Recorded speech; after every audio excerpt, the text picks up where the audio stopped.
Que peut-on décemment espérer du 25 janvier 2026, jour de Genki Damatsuri pour les 40 ans de Dragon Ball, pour lequel ils ont d'ores et déjà fait la promesse d'annonce, des annonces d'annonces. On a déjà eu plusieurs douches froides, et elles étaient à vrai dire très officielles. Akio qui nous dit chaque année que quelque chose arrivera sans en voir la couleur, Victory Uchida qui nous teasait un gros projet et au final c'était une figurine éclatée, Gohan Beast, Goku Ultra Instinct, personne n'en a rien à taper. Mais là, faut dire qu'en janvier 2026, c'est un petit peu le moment ou jamais. Salut les devins, c'est Saikyo. On va réellement avoir besoin que ce 25 janvier 2026 soit musclé, que la célébration soit de qualité, mais aussi que les annonces soient retentissantes. Dragon Ball est dans un état de délabrement sans précédent, pour la simple et bonne raison que la seule période qui lui est comparable, soit le très long entre-deux Dragon Ball GT, Dragon Ball Goku et ses amis sont de retour, voire jusqu'à Dragon Ball Z Battle of Gods suivi de Dragon Ball Super, eh bien on le vivait comme une fin, comme un arrêt. Sauf que là, tout est en suspens, zombifié, et rien n'est apporté par les officiels, si ce n'est seulement l'ombre d'une annonce ou au moins le fait de nous tenir informés. Les projets Dragon Ball ont été coupés en cours et n'ont jamais reçu de suite ou de renouvellement. En ce sens-là, on va avoir besoin d'un 25 janvier 2026 qui soit gothesque. Quoi qu'il en soit, les GOAT sont de retour. Oli, une vraie alternative plus saine au soda classique. Je suis toujours en kiff sur leur gamme d'Ice Tea, ça fait tellement du bien de pouvoir varier les goûts. Avant on avait toujours le classique pêche citron, là il y a tout. Une vraie boisson de type Ice Tea mais déclinée en mangue, fruits de la passion, hibiscus, kiwi ou même vanille. Avec tout autant de déclinaisons, il y a les gammes hydratation ou encore énergie. Le packaging est toujours cool, rien que ça donne l'énergie en mode prédateur. Et ces derniers temps, je bois plus rien d'autre en fait. Je bois de l'eau la majorité du temps et de temps à autre du Oli. C'est hyper simple à préparer, j'ai voulu le faire goûter à mes parents pour tout vous dire, qui viennent de passer à la maison. J'ai pris mon shaker Oli, j'ai mis 500 ml d'eau dedans, j'ai versé mon sachet par-dessus, j'ai secoué le tout et la boisson était prête. C'est facile à préparer, à transporter aussi vu que c'est au format sachet. J'ai versé ma petite préparation dans une carafe, j'ai refait la même opération pour monter à 1 litre de préparation et remplir ma carafe. C'est parti au frigo, ils se sont régalés. Résultat, je leur ai donné des boîtes pour qu'ils en refassent à la maison, ils ont vraiment adoré. Les gammes Oli sont boostés aux antioxydants, en vitamines, on en recherche souvent en hiver et tu peux les découvrir directement par un pack découverte. Ça permet de tester un petit peu tout. En utilisant mon code Saikyo5 et en prenant mon lien en description, ça fait 5 € de réduction sur la première commande et il y a aussi une réduction pour ceux qui connaissent déjà si c'est pour renouveler le stock. Il y a le code Saikyo10, moins 10% de réduction immédiate sur toutes les commandes. Le lien et les codes promo sont à l'écran, surtout en haut de la description et en commentaire épinglé à cette vidéo. Oli envoie un gros soutien à l'activité de la chaîne en sponsorisant cette vidéo et plus vous serez nombreux à passer par mon lien avec mes codes et plus leur force sera élevée. C'est exactement comme le Genki Dama, n'hésitez pas à foncer. Merci à Oli et à chacun d'entre vous. Il y a quelque chose d'intéressant dans cette situation, c'est que je sais ce qui se prépare, mais je ne sais pas ce qui sera annoncé le 25 janvier. La situation n'a que très peu évolué pour moi depuis la précédente vidéo sur le sujet, celle qui était dédiée donc au Genki Damatsuri. Il est vrai, je ne vous le cache pas qu'entre-temps, j'ai eu des échos sur ce qui pourrait potentiellement être annoncé le 25 janvier, mais à vrai dire rien de concret et surtout rien venant de personnes directement dans l'industrie, ayant une lisibilité totalement claire de la situation. D'où le fait que je préfère considérer à ce jour que je ne sais pas ce qui sera délivré le 25 janvier. L'état des lieux officiel de la situation, il est assez clair et précis. Et en soi, si on n'avait pas été maltraité entre gros guillemets par les ayants droit jusqu'à présent, on serait tenté de les croire et de foncer tête baissée dans cela. Mais on a vraiment peur que ça soit un énième piège, présentation de figurines ou autre. En tout cas, le programme s'annonce dense. Un premier panel d'annonce des nouveaux développements sur la série, accompagné de Masako Nozawa, voix de Son Goku et Akio Yoku, le producteur exécutif de Dragon Ball, maintenant à la tête de Capsule Corporation Tokyo, la super annonce d'un nouveau jeu vidéo qui nous est promis, un deuxième panel titré tout comme le premier, partie 2, annonce de nouveaux développements avec Masako Nozawa et Akio Yoku, suivi d'un dédié à Dokkan Battle, Legends ou encore Gekishin Squadra, puis une session dédiée au Dragon Ball Super Card Game, Fusion World et Dragon Ball Super Divers, quasiment à la clôture, une nouvelle émission du Dragon Ball Weekly News édition spéciale, l'émission jusque-là animée par Victory Uchida, l'éditeur de Toyotaro, et donc du manga Dragon Ball Super, et juste avant de baisser le rideau de cette journée-là, une scène spéciale Genki Damatsuri, avec de nouveau Masako Nozawa, Akio Yoku et Hironobu Kageyama, chanteur de Shala et Chala, entre autres. Il y a quelques heures de cela, les informations officielles ont été mises à jour et on nous promet de plus, de surcroît, une exposition spéciale célébrant le 40e anniversaire de Dragon Ball, avec une rare sélection d'œuvres originales d'Akira Toriyama, la présentation en avant-première de produits de type goodies, etc., ainsi que permettre aux fans d'apercevoir le passé mais aussi surtout le futur de Dragon Ball. Nous réitérons le rendez-vous pour ce 25 janvier 2026. Les promesses sont colossales, le lieu dans lequel cela va se dérouler aussi. C'est exactement le même que celui de la Jump Festa. Vous avez une vidéo de moi un petit peu à l'ancienne qui vous en faisait le tour complet. Et si vous avez l'événement en tête ou que vous le découvrez via la vidéo, vous allez vous rendre compte que les lieux sont énormes et encore, tout ne vous était pas montré durant la vidéo. Il y a des endroits où on ne peut pas vraiment filmer ou pas se déplacer librement en filmant du moins. C'est énorme. Habituellement en Jump Festa, c'est réservé à pléthore d'animés, de mangas, de jeux vidéo et d'œuvres. Et là, les lieux entiers vont être habités par Dragon Ball. Ça va juste être phénoménal en matière de présence. C'est pour cela, et on en parle peu, qu'en matière de célébration, c'est la moindre des choses, je pense qu'on peut compter sur eux ce jour-là. Tout est présent, tous les ingrédients sont là pour y arriver. On a toujours le regard et l'esprit tournés vers le futur, mais je voulais m'arrêter en quelques mots sur ces aspects de célébration. On les met toujours sous le tapis alors qu'une grande majorité de personnes vont s'y déplacer pour les 40 ans de la série, vivre une belle journée en famille ou autre. Ça va être un petit peu compliqué parce que c'est sur sélection loterie. Et malgré cela, j'ai du mal à croire que les lieux vont être emplis d'otaku reniflant à tout prix la moindre annonce Dragon Ballesque. Cela dit, on est quand même en droit d'en attendre. On est en droit d'attendre autre chose que des goodies, autre chose que le Dragon Ball Tokyo Store, le magasin, avec des visuels absolument dégueulasses, au point de se demander si c'est le bad promo artiste ou bien une IA, voire les deux qui ont travaillé de concert, d'avoir un cornet de frites qui représente les cheveux de Son Goku, une glace rosée telle Majin Buu, ou encore une figurine du doyen des Namek constipé hors de prix. On a bien trop souffert pendant trop longtemps pour remettre les couverts avec ces bêtises. Quand les panels sont dénommés annonces de nouveaux développements, super annonce d'un nouveau jeu, ça laisse quand même rêveur. Quand l'on nous promet un aperçu du futur de Dragon Ball, c'est pareil, on a quand même le droit de ressentir un minimum de hype. La première chose que j'aimerais dire à ce sujet, c'est que j'espère qu'ils ont pu déverrouiller la situation au niveau des droits. Les infos papillonnants que j'avais eu de ci de là à ce sujet, il n'y avait rien de grave, mais c'était quand même une emprise très forte qui était apposée sur ces droits. Il y a certains comptes de leaks et rumeurs qui se sont permis d'affirmer récemment que c'était levé, mais officiellement, sachez qu'on n'a pas la réponse. Malheureusement, les journalistes japonais qui suivaient l'affaire n'ont pas posté de nouveaux travaux à ce sujet, j'en serais vraiment curieux. Je serais vraiment preneur de cela. Et pour ma part, en interne, je n'ai pas pu double confirmer cette info-là. Un déblocage qui serait lié aux droits. Où en est cette petite guéguerre au niveau des droits suite au décès d'Akira Toriyama, mais qui avait probablement débuté auparavant, qui s'est amplifié via celle-ci. Parce qu'il ne faut pas se mentir non plus, on a beau répéter que oui, la situation s'est bloquée quand Toriyama est parti, elle était chaotique auparavant. C'est presque normal et pourquoi pas plus sain en finale que tout ait été figé au moment de son départ, histoire d'essayer de faire table rase de tout ça et de repartir sur de meilleures bases. Avec Yoku ou encore Uchida aux manettes, j'en doute beaucoup, mais peut-être que dès lors, certaines tares du passé pourraient se voir être corrigées ici. Autre élément, il est plutôt connecté à celui-ci, les ayants droit de Dragon Ball sont quand même de gros chanceux.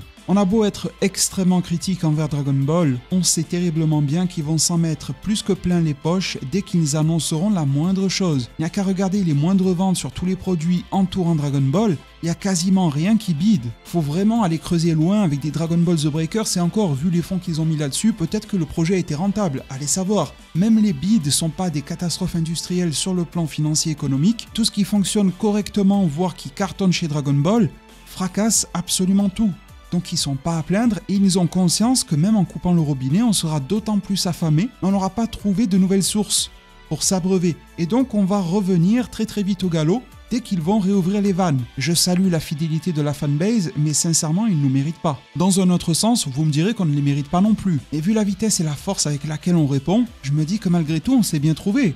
Ça m'attriste, mais c'est une réalité. Tout cela pour dire que, au 25 janvier 2026, il va y avoir quelque chose de forcément mieux qu'une nouvelle figurine, enfin, il y en aura peut-être aussi, mais au niveau des grosses annonces, il y aura forcément quelque chose de mieux dosé que cela, et ce, dans les formats principaux, l'adaptation de Dragon Ball, animation, manga, peu importe, et du coup, même si on l'a toujours très amer par rapport à Dragon Ball Daima, l'effet que cela aura sur le grand public sera toujours positif. On transitera d'une période de vide, de rien, à une journée durant laquelle tout d'un coup on va ouvrir les vannes, on va célébrer et on va annoncer des choses. Rien que ça va rendre beaucoup de monde positif et beaucoup de monde sera aveuglé par la nature des annonces. Simplement parce qu'il y aura quelque chose à se mettre sous la dent. Vous pouvez faire le petit jeu, quand je proposerai mes vidéos le jour J ou les jours suivants, si jamais certaines annonces me laissent de marbre, vous verrez en commentaire qu'on me traitera d'aigri, d'ingrat. Au final, il faut prendre ce qu'on nous donne, vous connaissez les poncifs habituels, on nous a servi cette soupe avariée pour Sparking Zero. J'ai eu beau prévenir que le jeu était rincé, on ne m'a pas cru. Rien que d'entendre cela, ça va hérisser les poils aux 2-3 derniers joueurs qui sont restés sur cette daube, qui vont venir dans les commentaires me dire que le jeu est excellent, qu'il est surfréquenté, qu'on trouve une partie immédiatement, qu'il n'y a aucun souci, qu'il n'y a rien à revoir. Et franchement, entre les critiques très mal ciblées à l'époque de Dragon Ball Super, beaucoup trop de monde, et notamment chez ceux qui étaient médiatisés, visaient totalement à côté, ça sortait que des inepties semaine par semaine, et les débilités que l'on a pu entendre jusqu'à aujourd'hui concernant le gros navet qu'est Sparking Zero, ça mène les ayants droit sur de très mauvaises routes. Et ces critiques, qu'elles soient nourries ou non, elles sont jamais suivies par les actes. Dragon Ball Super est ultra critiqué en France, ces tomes se sont magnifiquement bien vendus ici, donc il y a aussi une forme de détachement à avoir par rapport à tout ce qui est réseaux sociaux ou autre. La vraie vie, elle est différente. C'est quand même deux éléments centraux. Le fait que les ayants droit ne nous méritent pas, qu'on ne les mérite pas non plus au passage, et le fait qu'ils nous ont laissé tellement longtemps sans rien, malgré le flop qu'a été la deuxième moitié voire la fin de Daima, je pense que les gens vont être contents le 25 janvier 2026, peut-être que je le serai aussi, Je n'attends qu'à être agréablement surpris, et à vrai dire, il y a vraiment beaucoup de projets, de plein de typologies, plein de natures, qui sont en préparation du côté de Dragon Ball. Ça, c'est un fait en interne établi pour ma part. Premièrement, je ne crois pas qu'ils seront en mesure de tout révéler le 25 janvier 2026. Je pense qu'ils vont en garder sous le pied, ne serait-ce que par rapport aux délais de production, les dates de sortie, certaines sont plutôt éloignées. Le fait que les marketing ne se grignotent pas entre eux, vous savez qu'ils n'aiment pas mélanger certains projets, on en parlait il y a pas longtemps avec le cas Xenoverse 3, il y a peu de chances qu'ils évoquent un Xenoverse 3 dès janvier, étant donné que le 2 recevra des DLC potentiellement jusqu'en septembre 2026. On peut s'attendre à ce que le nom du troisième Xenoverse soit énoncé après la sortie de ce DLC. Comme je vous l'ai dit, le seul moyen de tout révéler, ce serait de nous faire une roadmap, comme le fait Marvel. Telle année il y a ça, telle année il y a ça, on vise approximativement cela pour telle année, et là ils peuvent lâcher les chevaux, donner une grosse vision d'ensemble, une belle lisibilité aux fans, d'ouvrir les vannes et de faire à l'américaine. Mais bon, ça ne s'est jamais produit jusqu'à aujourd'hui, est-ce que Youku et les autres ont compris? J'ai pas l'impression, mais bon, on peut toujours rêver. Donc au regard de ce que je sais, il y a beaucoup de choses qui se préparent. Ils peuvent annoncer beaucoup de choses le 25 janvier, il faut vraiment prendre ça au global. Il ne faut pas se focaliser sur ce qui vous intéresse à titre personnel, il faut vraiment avoir une vision d'ensemble. Des projets Dragon Ball, il peut y en avoir de toutes les natures. À titre personnel, je suis assez impressionné par la quantité, mais à ce jour, pas vraiment par la qualité. Par qualité, soyons clairs, j'entends pas forcément la qualité de production, d'animation ou autre, on verra bien, on jugera sur pièce. Je parle plutôt du niveau d'ambition des projets. Pour le moment, pour ne rien vous cacher, ce qui m'a le plus hypé, et dire que c'est celui qui m'a le plus hypé ne veut pas dire non plus que ça m'a emballé des masses, mais relativement au reste, c'est ce qui me tape le plus aux yeux et à l'oreille, c'est certains projets jeux vidéo. Et vous me connaissez, je suis comme vous, j'ai beaucoup plus d'affect pour tout ce qui est animé, animation en général, film, que j'aime énormément au global, le format manga. Quand je passe la loupe sur tout ça, je suis pas très emballé par ce que je vois. Mes goûts ne sont pas les vôtres, et inversement, ce que je vous partage là est intime et pris de ma subjectivité, mais je n'ai pas l'impression que ça va bouleverser les foules, que ça va motiver, mobiliser le grand public. Alors ce sont des projets qui, pourquoi pas à terme, peuvent avoir des ramifications, des évolutions intéressantes, mais en l'état de leur présentation, si tel est le cas en janvier 2026, hormis le fait qu'il n'y ait pas eu grand chose sur Dragon Ball, que tous les comptes Dragon Ball, pourquoi pas y compris le mien, vont beaucoup s'activer, balancer de la news à l'appel, une fois le soufflet retombé, je suis pas sûr qu'il ait un si bon goût que ça. J'espère vraiment, sincèrement, me tromper, qu'il y ait quelque chose que je n'ai pas vu arriver sur les radars, on sait jamais. Mais en l'état des choses, début novembre 2025, c'est ainsi pour moi. Du coup, si l'on reprend ce planning, le 25 janvier 2026, 2h, 2h45 du matin, annonce de nouveaux développements partie 1 avec Masako Nozawa et Akio Yoku. C'est une heure bizarre parce que c'est sur le fuseau horaire japonais, donc pour nous, faut s'adapter. Eh bien, je me dirais que le plus gros des annonces se ferait ici. On en remet pourquoi pas une jolie couche juste après avec la scène Genkidama, la super annonce d'un nouveau jeu. Ça peut très bien compléter la première partie. Et celle-ci avec Masako Nozawa et Akio Yoku comme invités serait donc plutôt axé sur les productions en provenance de Capsule Corporation Tokyo. Ça serait parfait à vrai dire pour ouvrir le bal, pour capter le grand public, pour ne pas trop diluer les annonces principales. On satisfait une certaine faim qu'il peut y avoir de la part des fans. On leur donne un dessert pourquoi pas sympa avec le jeu ensuite. On en remet une couche, mais cette fois-ci, ça serait plutôt bis repetita, je pense, dans l'annonce de nouveaux développements partie 2 de 5h à 5h30 avec de nouveau Masako Nozawa, Akio Yoku. Je vous dis ça simplement en vue de la jurisprudence japonaise. Quand ils font ce genre de panel et qu'il y a un doublon, même s'il y a écrit partie 2, généralement c'est une répétition de ce qui a été dit dans la première partie. On peut espérer pourquoi pas à la fin un bonus sympathique. Ça me rappelle que beaucoup de comptes nous ont promis et teasé 2 grosses annonces en plus du jeu vidéo. Je vous le répète, mais j'ai épluché tous les sites officiels dans tous les sens, en japonais dans toutes les langues, et j'ai jamais vu ça décrit. Peut-être qu'ils ont l'info sur la quantité d'annonces, etc., mais officiellement ça n'a pas été dit, et ces comptes-là vous l'ont partagé comme si c'était officiel et acté. La seule chose qui me met la puce à l'oreille, c'est que ça s'appelle partie 1 et partie 2, mais j'ai envie de vous dire, ils se sont vachement enflammés. Et dans ce cas-là, ils auraient mieux fait de préciser que selon leur déduction, une partie 2 vient compléter la première et doit différer d'une certaine manière, et donc devrait apporter une seconde annonce. Mais à vrai dire, officiellement, ils n'ont jamais dit le nombre d'annonces qu'il y aura dans la partie 1, ni dans la partie 2. S'ils veulent en mettre 6 dans la 1, 4 dans la 2 ou répéter les 6 de la première, à condition qu'il y en ait 6, c'est soumis à leur bonne volonté. Donc cette histoire de 2 projets, n'hésitez pas, si jamais vous avez une source purement officielle, ou bien si c'est un relais d'information comme moi, eh bien qu'il fournit sa source en description ou en tweet suivant, etc. Vous connaissez comment ça marche, si c'est un site web qui me fournit sa source, mais je n'ai vu et lu nulle part par les officiels qu'il y aurait 2 annonces. Vu à quel point les équipes en production sur Dragon Ball en général sont équipées, je pense qu'ils ont vraiment de quoi annoncer plus que 2 projets, et même en garder sous le coude pour plus tard, quand ça aura avancé, quand ces projets-là seront plutôt vers la fin, ce genre de choses. Donc c'est pour ça que cette histoire de 2 projets me paraît un petit peu atypique, peut-être qu'elle se confirmera, mais jusqu'à ce jour, et je le répète, officiellement, rien n'a été quantifié. Ma vision des choses, c'est que cette deuxième partie va très sûrement répéter la première. Ils font souvent ça par rapport aux audiences qui viennent sur place. Le matin, ils font des annonces, ils les répètent en début d'après-midi. Ils considèrent que à peu près tout le monde, tout le public a pu y avoir accès. Ils peuvent se la jouer, tenez, regardez, on a un bonus, mais j'y crois moyen. Je sais pas que j'y crois pas, mais plutôt moyen. On a la scène d'Okan Battle, Legends, Gekishin. Il n'y a pas trop de secret sur ça, si ce n'est espérer tel ou tel personnage, mais on sait à peu près et on voit à peu près comment ça va tourner. Les nouveautés, nouvelles cartes, nouveaux personnages, les saisons, les célébrations et je ne sais quoi. Un petit peu pareil pour le panel suivant. Dragon Ball Super Card Game Fusion World, Dragon Ball Super Divers. Pas mal de monde se demandait si on aurait droit à un Super Dragon Ball Heroes World Mission numéro 2, la suite sur Switch et PC. Bon, Heroes est terminé au Japon, donc c'est un petit peu foutu pour ça. À la limite, s'ils voulaient transposer un jeu en Occident, ça serait le Card Game Fusion World ou Super Divers. Ça reste, cela dit, des jeux assez difficiles à adapter. On a Jared sur Twitter, très spécialisé en Dragon Ball Heroes, qui fournit un travail assez qualitatif à chaque fois, qui nous dit qu'il n'y croit pas trop. Par exemple, un jeu Divers, il trouve que c'est trop tôt.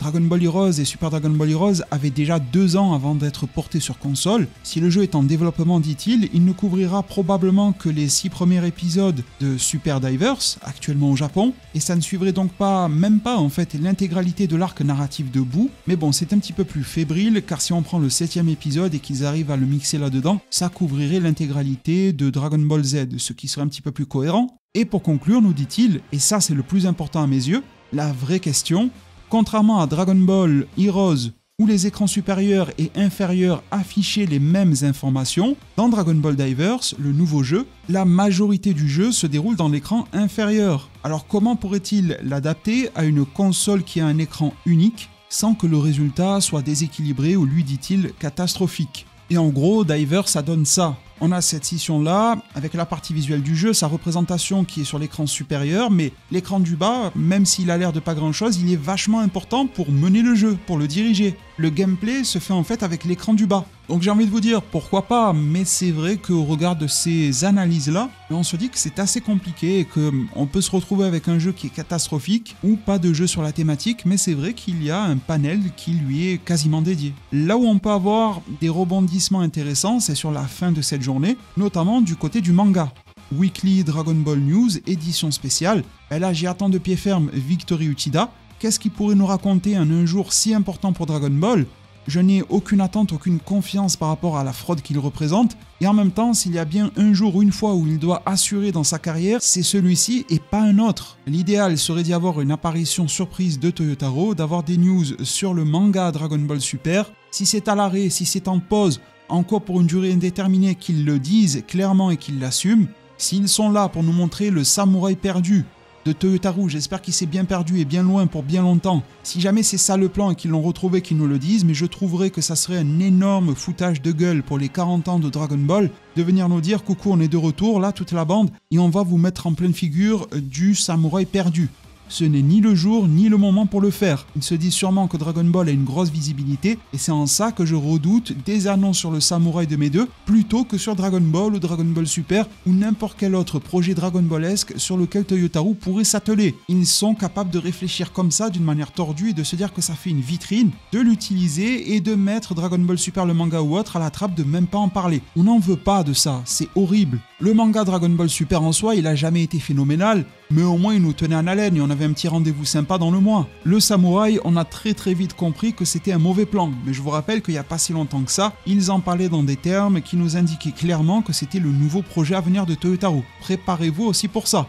Et de cette sale affaire, on peut aussi en sortir la tête haute, à savoir pourquoi pas un tome, un seul, unique, one-shot du samouraï perdu, puis un retour annoncé dès ce jour-là de Toyotarou sur Dragon Ball Super. Sont-ils suffisamment professionnels? Nous respectent-ils suffisamment pour en arriver là? C'est le minimum, me direz-vous, mais vu les gifles qu'ils nous mettent à chaque fois, chaque émission creuse la déchéance de Dragon Ball, du moins de l'aspect manga et superesque de celui-ci, que plus aucune attente n'est possible de leur part. S'ils faisaient les choses un minimum bien, ce serait évidemment le grand retour de Toyotarou avec des annonces intéressantes. Si les droits ont été débloqués, eh bien déverrouiller la parole également.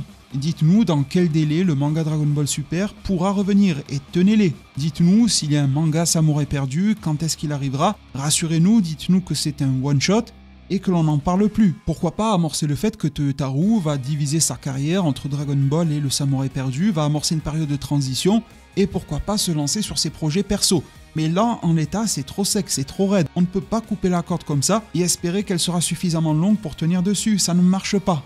Pour clôturer, la scène spéciale du Genki Damatsuri, et ce qu'il y a de spécial, c'est Hironobu Kageyama. Alors généralement, quand un type comme ça, avec tout le respect évidemment, vient, c'est pour faire et jouer l'un de ses plus grands classiques, et on a toujours cette lueur d'espoir, mais j'ai tellement pas envie d'y croire pour ne pas me prendre un sale revers dans la gueule, et je vous invite à prendre le recul nécessaire comme ça. Soit vous l'aurez vu venir et vous l'esquiverez en mode ultra instinct, ou alors vous serez agréablement surpris, et je pense qu'il vaut mieux ne pas voir venir une belle surprise, plutôt que de se prendre un sale coup en pleine face. Le sale coup, qui n'est pas si sale que ça, parce que ça rejoindrait l'aspect célébration de la journée, ce serait que Kageyama est là, nous fait un chala, un petit coucou aux fans et s'en va. Cela dit, quand on voit que Iyuku, Nozawa et Kageyama sont là, donc on a le boss de DB actuellement sur les formats d'animation, on a Nozawa Son Goku qui revient une troisième fois, et on a Kageyama, le chanteur historique. Encore une fois pour les 40 ans de Dragon Ball, dans la même salle que la Jump Festa, le Dragon Ball Genki Damatsuri, c'est un gros jeu de mots, Genki Dama, c'est en référence directe à la technique qu'utilise Son Goku, là où il rassemble tout, d'où le fait que tout Dragon Ball soit rassemblé ce jour-là, et Matsuri ça veut dire festival en japonais, donc le festival là où tout Dragon Ball se rassemble. Tu te dis, même si t'as plus envie d'y croire parce qu'ils t'ont trop déçu, que le chanteur pourrait venir ici pour faire une chanson inédite, nouvelle, relié à un futur projet, qui aurait été pourquoi pas annoncé en matinée ou en début d'après-midi, et nous donner un goût, un avant-goût de ce que ça va donner en nous délivrant la partie sonore, pourquoi pas en diffusant une animation derrière, que ce soit un opening ou quelque chose de représentatif, une note d'intention, peu importe, où il va nous faire le nouveau titre. On a ramené le chanteur de l'époque que vous avez surkiffé, il revient en 2026 sur le nouveau projet et puis régalez-vous. Ça serait royal, mais en même temps il faudra voir la gueule du projet derrière parce que ça c'est pas gagné, et encore faudrait arriver à avoir des gens capables sur cette licence de penser un minimum les choses correctement. Je veux dire, les petits plans que je vous ai fait là, ils ont pas une ambition énormissime parce que j'aurais pu enfoncer le clou beaucoup plus loin, vous le savez, on aurait pu parler de Dragon Ball Super de la suite, de Moro Granola, etc. J'ai envie de vous dire, j'y crois très peu à ces choses-là. En janvier 2026, ne mettez peut-être pas la barre si haute que ça. C'est pour ça que j'ai été modéré dans ce que j'ai proposé, mais même en l'étant, je sais qu'ils ne seront pas à la hauteur. Je suis juste un mec chez lui qui fait des petits plans. Pourquoi ils en sont pas capables avec autant de moyens, avec autant de personnes, je l'espère autant de talents réunis, avec beaucoup d'exemples dans le monde? Il y a plein de licences, de franchises qui font extrêmement bien le job concernant les annonces. Déjà au Japon, les communications sur Demon Slayer, sur One Piece, elle est grotesque, etc. Il y a des exemples locaux qui leur ressemblent beaucoup plus en matière de production, de philosophie. Rien que ça, ils ne le respectent pas. Ils nous ont dit 25 fois qu'ils se sont inspirés des animés comme Jujutsu Kaisen, Demon Slayer pour Daima, mais rien de ce que vous faites ou de ce que vous dites n'arrive à la cheville de ce que font les équipes derrière. Et en matière de qualité de projet, on n'en parle même pas. En définitive, je pense qu'il faut éviter les plans en mode oui c'est sûr que ça sera Dragon Ball Super 2 la suite, le retour du manga avec Black Freezer, Le nouveau jeu, c'est Xenoverse 3 Fighters 2 ou je ne sais quoi, un truc qui vous hype de malade. Le nouveau film d'annoncer sur la nouvelle génération avec Oob post 28e tournoi. En gros, tout ce que vous kiffez de fou, tout ce que vous attendez de fou. Je suis pas certain du tout que ça soit au programme du 25 janvier 2026. Par contre, on peut avoir une journée correcte, avec des annonces qui sont plutôt ok tiers, que cela soit sur la première scène, pour le jeu qui suit, sur la deuxième scène, pour les jeux mobiles histoire de régaler tout le monde, sur les jeux arcade également. Dragon Ball Weekly News qui vient nous présenter du Toyotaru, ses travaux, pourquoi pas un peu de Samouraï perdu, mais surtout beaucoup de Dragon Ball. Terminé en beauté avec Hironobu Kageyama qui vient chanter quelque chose qui a un lien réel, concret, profond avec le nouveau projet, l'un des nouveaux projets.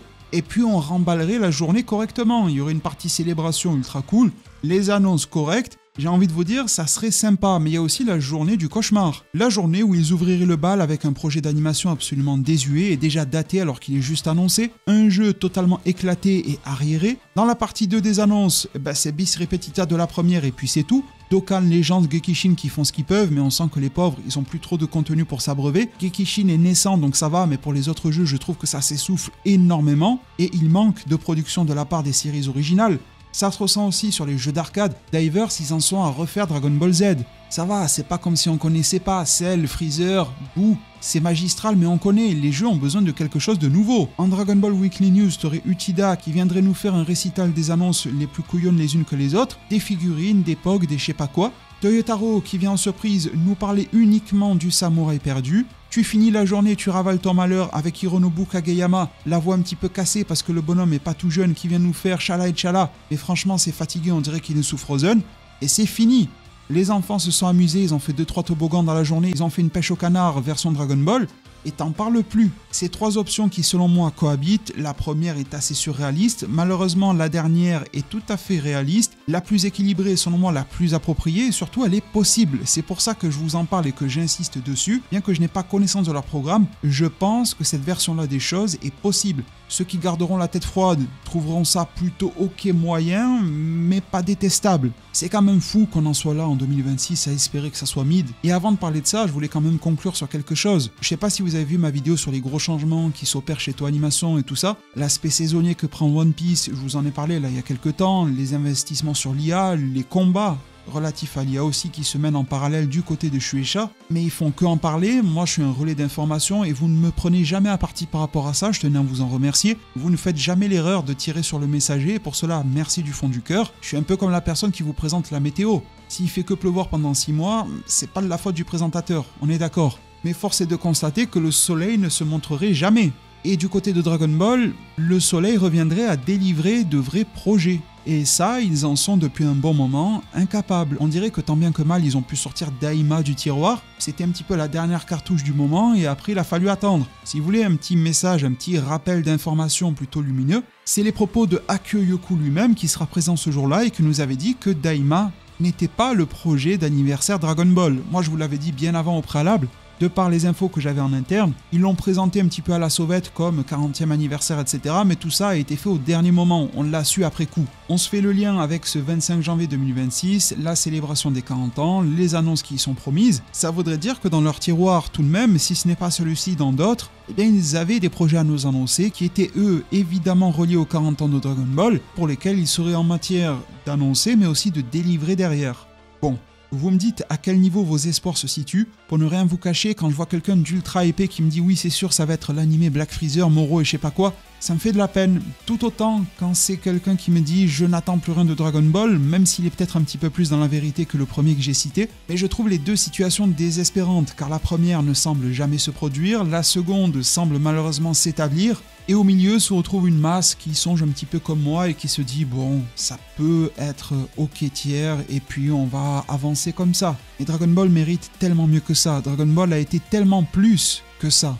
Et ce n'est pas le respecter que d'en rester là. Faire tomber un Uchida me semble pas si compliqué que ça. Ioku, il s'est émancipé, il a fait les bons moves stratégiques, alors pour ça il a été pertinent. Il est parti de Shueisha, il a fait sa société, il a été un petit peu adoubé par Toriyama, ça a dû peser dans la balance. Il a dû s'attirer les louanges d'autres personnes proches de Toriyama qui ont un mot à dire dans l'affaire. Il tire ses cartes du jeu, mais derrière, il fait quoi? Incapable de délivrer ou quand il le fait, les projets ne sont pas qualitatifs. Mais comme je vous l'ai dit, on est encore là au rendez-vous, à la consommation. Dragon Ball, même si c'est à l'état mort actuellement, réalise des chiffres juste faramineux. Du côté de Bandai Auto Animation, ça se tape dans la même cour que One Piece, alors que One Piece est ultra productif, ultra récurrent, ultra présent, et Dragon Ball peut se permettre de revenir de manière sporadique comme ça et tout de même de réussir à cartonner. Ils ne nous méritent pas, on ne les mérite pas. Après un tel temps de vidéo, ce que je mérite par contre c'est une bonne boisson et je vais aller me faire un petit Oli après ça. Passez par mon lien, utilisez mon code promo. Plus vous êtes nombreux, c'est comme le Genki-Dama, le Genki-Dama-Tsuri, ça aidera de fou la chaîne. Oli font souvent confiance à la chaîne, les produits sont vraiment bons. Même si vous faites une petite commande, vous utilisez mon lien, mon code, c'est vraiment super. Ça marche très très bien pour envoyer de la force. Si vous avez jamais essayé Oli, c'est vraiment le moment de le faire. Vous avez les moyens de soutien de la chaîne totalement gratuits, le pouce en l'air, le commentaire, qui est par-dessus tout un moment de partage. Et si vous voulez pleinement favoriser l'algorithme, vous avez la nouvelle fonctionnalité de boost. Merci infiniment, partagez-moi tout ce que vous pensez par rapport à cela en zone commentaire. Celui qui est épinglé sera pour Oli, passez vraiment par mon lien, ça aiderait de ouf. Vous l'avez en haut de la description. Prenez tous vraiment bien soin de votre futur. Merci pour tout et à plus pour de prochains arts divinatoires.